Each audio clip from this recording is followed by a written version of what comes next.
Doctor Trehan, हमारे देश के लोगों में एक और इस तरह की बात देखी जा रही है। वो ये कहते हैं कि हमारी पॉपुलेशन के हिसाब से जो इन्फेक्टेड आंकड़ा अभी आ रहा है, डेटा है, वो कुछ नहीं है। हम क्यों डरें? क्योंकि हॉस्पिटलाइजेशन नहीं है।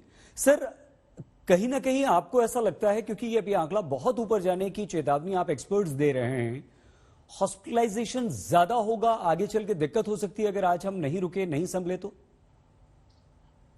ये चीज बहुत जरूरी है समझनी कि जो लोग यंग हैं, जिनको 2 डोज लग गए और बहुत सारे उनको इन्फेक्शन भी हुआ जी, वो सोचते हैं कि मैं इम्यून हूं, अब मैं जाके अपनी पार्टी से रुकना नहीं चाहते। वो अपना सोशलाइजेशन रखना ही चाहते। अब मैं आपको कितने जनों की बात बताऊं कि उनको तो हुआ, पर वो रहते हैं, उनके घर में बच्चे हैं और उनके घर में बुजुर्ग हैं। उन्होंने अपनी सेल्फिशनेस के लिए अपने बच्चों को और बुजुर्गों को इन्फेक्ट किया। वो लोग हॉस्पिटल में हैं। और बच्चों का तो ये जो आजकल जो तादाद बढ़ती जा रही है, और हम मेडिकल फ्रेटर्निटी को ये सबसे बड़ा खतरा लगता है कि अगर जो हम ये लापरवाही करते और बच्चों जिनका कोई कसूर नहीं है उनको इन्फेक्ट करेंगे अपने घर पे, तो हमारे हिंदुस्तान में इतनी ज्यादा फैसिलिटीज ही नहीं है बच्चों के लिए।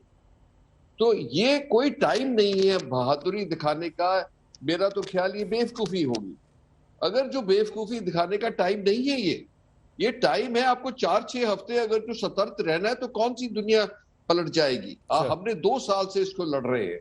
इसीलिए मैं बार बार यही कहूंगा कि इसमें टेक्निकलिटी जो हम समझते हैं कि क्या क्या है और क्या क्या अभी भी खतरा है कि और भी वेरिएंट्स आएंगे। जैसे फ्रांस में एक IHU अभी ऑलरेडी नेम किया गया है। तो अगर जो हम इसको इनवाइट करेंगे और जितने लोगों को इन्फेक्शन होगा उतना ही चांस है कि वायरस मल्टीप्लाई करके और वेरिएंट्स बनाएगा। तो ये इसमें तो मुझे कोई अकल समझ नहीं आती कि किस तरीके की बहादुरी दिखाओगे आप। एक तो वैक्सीन लगवाओ जिसने नहीं लगवाई, बूस्टर लगाओ जिसकी टर्न आ गई है। कितने सारे हेल्थ केयर वर्कर्स डाउन है। अमेरिका में आपको पता है कि 2-2 हजार फ्लाइट्स एक दिन में कैंसिल हो रही है। आधे हॉस्पिटल की वार्ड्स बंद करे जा रहे हैं क्योंकि स्टाफ ही नहीं है। यूके में भी यही हाल है। हम चाहते हैं कि हमारे को ये जानते हुए कि ऐसा हो सकता है, अगर जो हम अपने ऊपर ये मुसीबत लाएंगे तो इसमें कोई होशियारी नहीं है। सर, बहुत सख्त शब्दों में डॉक्टर त्रेहन आपने ये सारी बातें कही हैं और आपने ये भी कहा कि बेवकूफ़ी हम कर रहे हैं। डॉक्टर सरीन, हम अपने बच्चों के प्रति भी लापरवाह हो गए हैं, क्योंकि बच्चों को भी हम ये मान रहे हैं कि फ्लू हो गया, सर्दी जुकाम हो गया, हल्का सा बुखार आया, ठीक हो जाएंगे।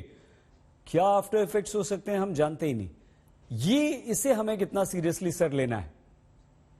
देखिए, बच्चों के इन्फेक्शंस जो हैं पहले डेल्टा या वुहान वायरस में इतने ज्यादा नहीं थे जितने ओमिक्रॉन में हैं। इसके 2 कारण हैं, क्योंकि वायरस अगर एडल्ट्स के अंदर जो वैक्सीनेटेड हैं या प्रायर एक्सपोज्ड हैं उसके अंदर इतनी देर मल्टीप्लाई नहीं कर सकता। वही एडल्ट जब घर जाता है और वो वायरस बच्चों को जिनमें वैक्सीन नहीं लगा, अनप्रोटेक्टेड हैं, जिनकी इम्यूनिटी लो है, तो वायरस फटाफट उनके अंदर मल्टीप्लाई करता है। इनफैक्ट वहां म्यूटेट कर सकता है, नए वायरस जो हैं बच्चों से निकल सकते हैं। ये एक बहुत बड़ा खतरा कई साइंटिस्ट यूएस में मानते हैं।